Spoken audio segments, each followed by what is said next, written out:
প্রিয় দর্শক, ভিডিওতে দেখছেন আপনারা চোখের সামনে নদীর মধ্যে বিলীন হয়ে যাচ্ছে কত বাড়িঘর, দোকানপাট। দেখুন কিভাবে মাটি ভেঙে পড়ে যাচ্ছে, নদীর মধ্যে সব কিছু বিলীন হয়ে যাচ্ছে।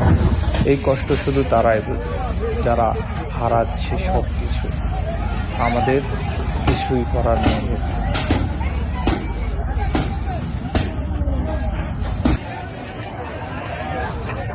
দর্শক, এখানকার মানুষ হতাশাগ্রস্ত হয়ে গেছে, দাঁড়িয়ে থেকে সব দেখছে।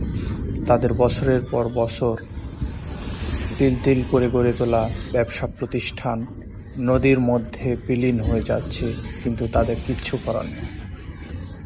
দেখুন কিভাবে ভেঙে যাচ্ছে সব বিল্ডিং, নদীর মধ্যে বিলীন হয়ে যাচ্ছে।